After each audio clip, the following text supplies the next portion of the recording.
bowlers. It's do you have the patience, do you have the discipline, do you have the skill to make a big score, or are you daft enough to lose patience, get yourself out and give England a sniff of a chance? Now, one aspect of Pakistan's batting, it's so important these days, is 8 to 11. You know, I know you expect the top 7 to get runs, but we've seen how important that is for England. I just want to, you know, if England can get 4 or 5 wickets, how much Pakistan have got in their lower order, and we used to call the tail. That's one area where England will have the advantage. It's going to be a problem from making enough runs. Look, I know the wobbles of the England batting, we all know that. We've got some areas of our own, but that middle order is pretty strong for England, and so therefore I think it's a matter of runs for Pakistan. Can they make enough? Because they've got some decent seamers. I'm not yet convinced that England's batsmen can read the leg spinner. I want to see how they play. If they're really well, fine, they'll get runs, but if they don't really well, then things could be very interesting and enjoyable for us commentators. Yeah, well, it's always great fun with a decent leg spinner playing. Pakistan got one of those. Jeffrey's going to make a phone call, Jeffrey, later to Mr. Lester. I'll make a phone call to him. See you later. But he's very convinced it's true. Get out of it. Time to go and find the scoreboard. Anyway, Jonathan's coming in, and Dave Richardson's here as well. Thank you, Simon. Excellent, so there we go, 76 for 2 at lunch, with Eunice Cole on 18, as Alan on 7. A chastened Jeffrey Boycott leaves the commentary box, and quite right, doesn't often get the chance to do that, but there we go. Accuracy of information, very lacking, because we like to be completely accurate here, that's why we get the main men on to discuss the game, not anybody. But Dave Richardson, of course, ICC Chief Executive, who's coming now. There's so much going on. I'm sure been following it from their meeting up there in Edinburgh. Lovely place to have a meeting too, by the way, David. So it's a good choice. Yeah, and Weather okay? The weather, cold and rainy, but that's it. Yeah, like perfect for us coming from Dubai this time of year. It's miles too hot. Oh yes, about 40 something, I imagine, is it? Yeah, but good also, I think, you know, going back 12 months, the associate members, I think, were feeling a little bit disenfranchised from ICC. Right. You know, the so-called Big Three. Right. Well, actually, let's start there then, because there's been definitely an awful lot of talk around the tramp, certainly in this country, almost like elsewhere. People really upset, disaffected about that whole question of being which sort of happened with caught everyone by surprise, isn't it? Really, is the way that a lot of it. What is the latest with that? It just seems from our position from afar as if that is being slowly unpicked, is it? Well, precipitated by the new BCCI chairman who took over, Shashank Manohar, who subsequently become an independent chairman of ICC, with BCCI having its own representative, and exactly attending the meetings. But he started and said, okay, let's review those decisions, all those resolutions, at the same time look at the ICC's constitution. It's been in place for a very long time now, and probably there are other aspects of it that need to be looked at, and to review everything from all those resolutions which covered cricketing structures, bilateral cricketing structures, the FTP as we call it, the governance structures, the committee structure, the voting, membership classes. Do we need all 3 classes? What are we going to do there? And then, of course, the financial model, which underpins everything. It all goes together, it all fits together. So you can't look in isolation at the cricket structures without looking at the financial model. But there wasn't there not? I've forgotten the name of the review now. You'll remind me. Over the whole ICC recommended change of government, and nothing happened, wasn't there? There was a big review done in the last 10 years, wasn't there? Well, since I've been at ICC, we've constantly reviewed the bilateral cricket structures. I think we've done about 2 or 3 reviews on is the way we play our FTP or structure our FTP correct? And we've never really changed much. In fact, when the resolutions were adopted in 2014, they actually strengthened the members' rights to determine who plays who, whenever, without any structure to it. So what you're saying, Dave, is as far as the big three situation goes, that's going to go. Is it? I mean, it's going to be one person, one vote. Everyone picked up the same sort of money. I mean, it's going to be more. It's going to go hopefully more democratic as a result of it. Yes, I think the signs are, and there's a general willingness now amongst all the members that there's no need for that to embed any kind of rights for Australia, India, and England. So, as an example, on the committees, the committees will be appointed by the board, selected by the board on recommendation from management and from the ICC chairman. And it won't have nothing to do with which country you represent. It will be hopefully on skills. If someone's good at finance, then he sits in the finance committee. If someone's good on strategy, he might be on the strategy and committee or governance committee. So hopefully we'll do it that way, and then dismantle that whole big three scenario. Did it create resentment amongst the others? Well, as I was saying, 12 months ago, the associate members were feeling as if they were really second-rate cousins, and the other 7, although they'd all signed on the dotted line, felt, I think, that they were being pushed into something they didn't really feel comfortable with. So the whole feeling around the latest conference in Edinburgh was a much more unified, warmer feeling, happy family again, which was a relief. And it's interesting that it's the incoming Indian who's brought about this. I think it probably had to be. He probably was the only person who could really drive that, and because of that, I think it's got a real chance of succeeding. They'll agree to the DRS soon, don't you? You'd never know. Anil Kumble was the biggest, sort of call it non-fan of DRS, mainly because he was playing in the series, I think, when we first trialled it in Sri Lanka, and many of the decisions sort of went against India. And since then he was vehemently opposed to anything to do with the DRS. But slowly but surely he's first-hand witnessed now the research and the testing we've done through MIT on the various technologies. And I think he's convinced himself that the technology is good enough for the purpose that we need it for. Oh, that's good. So just a last question really on this sort of big three business thing. Is this an opportunity therefore, given all that's been unpicked and so on, for the ICC really to bring itself up to date as far as governance is concerned? Yes. Is this a really big opportunity? Absolutely. So I think there's still very much a feeling that the ICC needs to be a members organisation and to lead in conjunction with the members. But having said that, what we want to try and do is, instead of embedding various rights based on whether you're a full member, associate member or an affiliate member, rather move towards creating equal opportunities for people or for members based on merit. So based on how good your cricket is, but on and off the field. And so by the introduction of scorecards, by the introduction of competition structures, which allows any member is good enough to play in the top division of Test cricket or play in the top division of ODI cricket or T20 cricket. That's what we want to achieve, rather than reserving, and having these ceilings in place, which probably have done a lot in making sure that cricket hasn't become truly global. Yeah. One of the reasons put forward for the big three was to keep India in the fold, prevent IPL 2, whatever it might be. Do we take it from this and with Chippenham level leading it, as it were, that sort of thing is not likely to happen?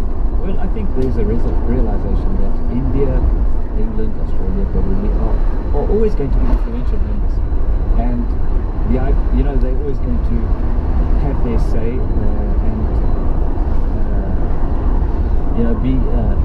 their views are going to have to be taken into consideration all along the line. But it's not necessary. You don't have to embed their rights constitutionally. So there's that part to it, but there's also the realization that these countries generate significant revenues of their own and probably could do without ICC funding more so than some of the other members who depend more on money from ICC events. So all those thoughts have come together again, and the main one, as far as I'm concerned, I'm more excited about is the competition structures that we can hopefully put in place for bilateral cricket, which will sustain the primacy of international cricket. Right. So international bilateral cricket is coming under pressure from domestic T20 leagues. TV people, they've got an option to spend money on broadcasting IPLs and Yep. CBLs and big bashes, T20 blasts, etc. At the same time, ICC events have done well in capturing the imagination of the cricket fan, and they are becoming very popular. So people want to sponsor them and people want to broadcast them. But it's squeezed the money that's available for bilateral cricket tournaments or series. So the odd series between New Zealand and Sri Lanka, whereas in the past it would fetch reasonable amounts and reasonable values, those values are under threat. Trouble is, the ICC is not blameless, though, is it? You have a successful World T20 in March, and what pops up 2 years later? Oh, they went very well. We have another one. So now that's coming every 2 years rather than every 4. So it's an ICC-led thing too. You have to balance it. Those countries who generate lots of revenue from bilateral series are probably arguing that we've got enough events. 3 and a 4 year cycle is probably enough. Whereas the people who don't generate any money and are dependent on ICC revenues from ICC events want that additional T20. The additional T20 is more about, I think, providing opportunities for associate members. You know, if we've got a 16-team T20, it's much easier to have a competitive event with a greater number of teams, so it provides more opportunities. So there are many factors that need to be taken into consideration. But trying to find a balance is the key. Will something give for that? Well, we've got the Champions Trophy here next summer, of course, which has been written off for the last 10 years, hasn't it? But it's still with us, and it was actually very successful last time. It's a good event, but if we go to a 10-team World Cup as we are in 2019, that's probably closer to a Champions Trophy type, top teams only playing 50-over cricket. And if our goal is to create more opportunities on the world stage for associate members or for the lower members and for a greater number of teams, then T20 is probably the way to go. And it may well be that come 2021-22, a World T20, if we have a second World T20 in a 4 year cycle, it might take the place of a Champions Trophy. Right, so it might be the last one. Is it going to be an all singer, all dancer? What have you got lined up for? Well, we want to make it the first. It's always been promoted on the basis that it is the best versus the best. It's a short, sharp event that, you know, if you lose a match, you're in serious danger of not proceeding to the semi-final stage. So it's always produced actually very good cricket, I think. But for this event now, we want to actually take it to that additional level. First smart event. Smart to event. me, that didn't really mean much. But it might rule me out as a commentator as well, David, honestly. This is more to do with the technology side of things as opposed to being intelligent. Right. And so, for example, you know, if you come to the match, you want the ICC app to be readily available to all spectators. We want to have one of our sponsors listen with all their battery cars around the, you know, just to create an experience for fans that they might have not have experienced before when it comes to cricket. Sort of futuristic type. Yeah. And that's the way sport is going. You know, if you want big crowds, you've got to provide a contest that is competitive and interesting and entertaining, but you've also got to make sure that the experience that the fan has at the ground is as good as someone sitting in his living room. Oh, interesting. Okay, well there we go. Well, if it's the last one or not, it'll be a memorable one. Dave Richardson's with the Chief Executive of the ICC with lots of interesting things to talk about. Let's go on to the test then, shall we? Promotion, relegation, that clearly was a big topic up at have you proceeded further down that line, do you think, in creating that? Well, nothing's been derailed as yet. There's still some countries that are obviously nervous about promotion, relegation. Because they'll go down. Either going down, or there'll be countries who think they'll be in Division 2 and that will stop them from being able to source sponsors, etc. Keep their players. Yeah, so playing those sort of, if we do introduce a model along those lines, it needs to be underpinned by a financial model which makes sure that they aren't worse off financially. That's number one. But there's still a bit of work to do. We're now at a stage now of actually trying to put together indicative playing calendars. So if Sri Lanka want to know, well, exactly how will it look? When will we play our test matches? Who are we going to be playing them against? We'll hopefully have them. We'll have a calendar for them to look at come October. We also need to do some work in valuing the competition structures that we hope to put in place. So it's no good saying, well, we think it might generate more money than the old system. Hopefully we can get someone with a degree of expertise that will say, we can categorically say that the value of these competition structures will be higher than before, and therefore everyone will be better off on it. See, I'm an old traditional side, you know that, don't you? So you're forgiven for this. But given that the likely relegated teams would be a team that's sort of struggling to attract, so say in New Zealand or West Indies or someone like that, where Test cricket struggles, won't Test cricket struggle more then if they're relegated to a second division? They've got Afghanistan, Zimbabwe, Ireland and Scotland coming on to it, rather than Australia, England, South Africa going and visit them. Isn't actually really condemning Test cricket for those countries. I suppose if someone is consistently bad and they get relegated and they're never seen of again, then yes, maybe. But the plan is to have these competitions run over a 2-year period, automatic promotion relegation. So if you are New Zealand, you happen to finish 7th, you get relegated. You're only relegated for 2 years. If you win that second division, you back up again automatically. Right. And then to me, if you look at the teams that are the sort of probably the lower ranked full numbers anyway, Bangladesh, Zimbabwe, even West Indies, the Test cricket that they're playing at the moment is pretty average. No one's watching it. So either stick with what we've got, which is pretty poor, or introduce something that I think would be better. And what I like about a 7-5 split, and maybe below that even it's got a little couple, maybe another 6 teams or 5 teams, is that, you know, top 3 maybe you're contesting for the number 1 ranking, or if you have a final playoff, top 2, so maybe 3 or 4 teams, they're fighting it out to get into that final.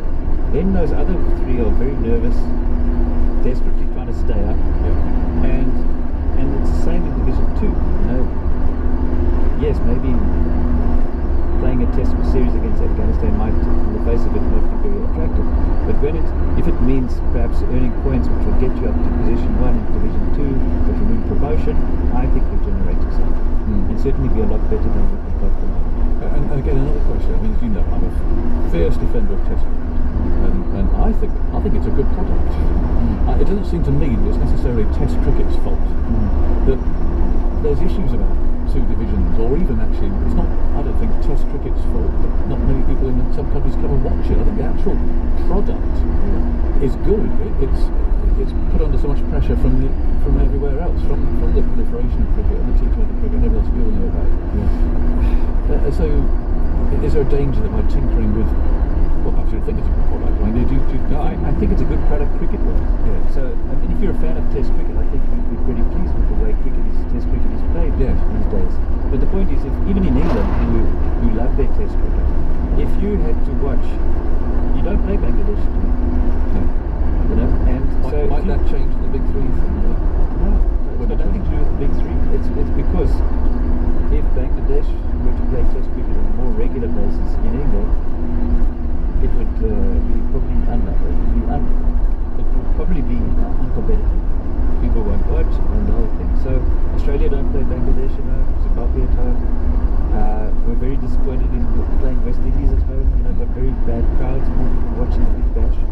So rather than that happening, weaker countries put them in Division 2, play competitive cricket amongst themselves, and if they're good enough, they'll come to the top. Yeah. Okay, it'll be interesting. Because about the last time this was talked about, I think the bottom 2 teams, go back to, I think it's 2000, I looked up, the 2 teams that would have been relegated would have been India and England. Well, I wonder if that had happened, if we'd be sitting here today with a crowd like that. Well, Tom Harrison, for example, his biggest fear is that England end up 7th and get relegated to Division 2. Yes. But I think they've at least got the courage to say, if we end up 7th, we deserve to go to Division 2. Maybe for 2 years, we've really put up in design and we'll get back into Division 1 in 2 years. They could have, I mean, there's this very difficult winter that England have 7 tests on the subcontinent if the Bangladesh series goes ahead. I mean, if that happened to be part of a 2-year deal and you go to something like that and just get hammered like South Africa when they went there, suddenly end up in the 2nd division as a result of one difficult winter match. Yeah, but it will be more structured, so you'll have in the 17 setup, we'll have 3 home series, 3 away series over this 2-year period. And there was some if you end up 7th, you deserve to go to Division 2. Ruthless, isn't it? Great. I I think, great interest in this sport. But things like the Ashes, though, obviously, again, that somehow is played on a different sphere. Because actually what we're really doing is reducing the volume of unnecessary international cricket. If it so happened that England and Australia ended up in different divisions, there'd still be enough time to actually just let the Ashes happen on a standalone basis, not part of the league structure, but because of its history, let it happen. Yeah, okay. That's very interesting. Well, there's loads of TV rights and all sorts of stuff, I guess, is an issue too, isn't it? Where you're selling rights and you don't know if it'll be first division or second division or... Yes, is that one you probably have to have contracts that were, you know, if you're in the first division, you're getting paid so much, you get relegated, it might be a lower amount. But it's on that basis that we want to put a funding model in place that makes sure that we can, from ICC event revenues, we can fund countries based on where they play, so that they're not going to lose out financially. Umpire's call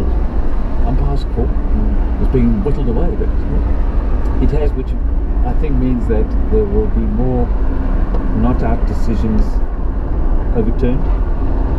Yes. So the umpires, with quite a generous umpire's call area, the umpires will say not out, and then the ball's shown to be hitting pretty much flush on off stump or leg stump, but with the centre of the ball marginally outside the centre of the off stump. It stayed as umpire's call, and the decision stayed not out. Now what happened is they've increased the size of that box so that the area of uncertainty, as we call it, extends to the outside of the stumps. So if the centre of the ball is hitting even fractionally on the edge of the stump, the decision will still be reversed and it will be out. Yes. So it probably makes it slightly easier for the bowler. It makes it easier for the captain because more of his reviews are likely to be overturned than before. It makes it harder for the umpire, I suppose, because the umpire's call area has been reduced. Give us a feel for what the research and the hard work has gone into something even as minuscule as that. I mean, we sit up here, umpire's call, there it goes again. Meanwhile, back in ICC headquarters in Dubai, I mean, how many examples, for instance, would you have gone through to come to that little tiny adjustment to make sure that it's not too far the other way? I think the testing some poor person's been looking at hours and hours and hours of film. Well, not so much film, but the testing setup that MIT went to is quite extraordinary. I mean, they created laser fields and goodness knows what, and they did their testing not necessarily in a match situation, but using bowling machines and bowlers just in local fields, so they set everything up there. But I think the point to make is that eventually when they reviewed the accuracy of Hawkeye and these ball tracking companies, the sort of margin of error that they came across was, as far as what you call it, with line is concerned, the margin of error, you know, they might be out by about 7 millimeters, you know, and then as far as height is concerned, they might get it wrong by about 2.5 centimeters at the most. I mean, it's such a small little rectangle of margin of error that you realise, hold on, you know, compare that to the pure human umpire. You know, people can't complain that the technology is not perfect. No. Very interesting how it is. I mean, it's inevitable with tweaks and nudges too, I guess, isn't it? As it improves or things change and you have experience. Olympics, again, what view on that? It's just around the corner. We won't go in this time, but we're going to take golf's place by the look of it. It's not an easy decision, and golf is probably a very good lesson to be learned there. They've obviously put a lot of work in to make sure that golf becomes a participating sport. And then a lot of your top players don't play. And I would imagine that golf would be under fire by the IOC, who probably awarded golf a position at the Olympics on the basis that the top players would be interested in playing. Yes. So I don't think it's probably good for them.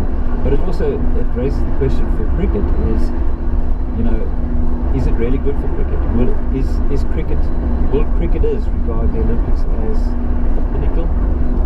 Or would they prefer to play the World T20 and the World Cup or an Ashes series? Yes.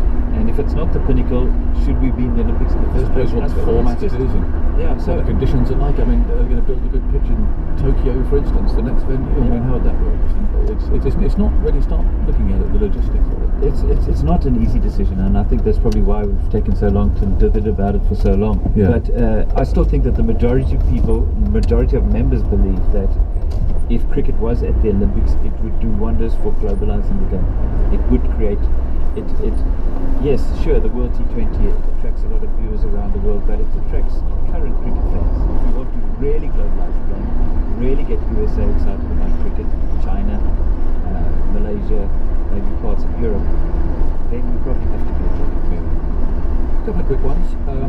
Bangladesh, and there's obviously some concern about going there at the moment on security grounds. What does happen if a country like England does say, I'm sorry, I'm not going to and Bangladesh, as we know, is one of the poorer regions of the world, and that's reflected obviously by the resources available to the cricketers as well, and the cricket administration. Is there any compensation at all? I mean, if it's government advice supporting England going, I can understand England saying, well, we don't actually owe you anything. No. But is there some sort of fund of the ICC that can dip in and help countries like that? Not as such. I mean, on an ad hoc basis, there might be applications made for some assistance. I know PCB have, in very recent times, said, hold on, we might need some more financially. Bearing in mind we haven't played cricket at home, and it might lead to Bangladesh doing something similar. But at the moment, anyway, there's no formal process for claiming compensation for cancelled players.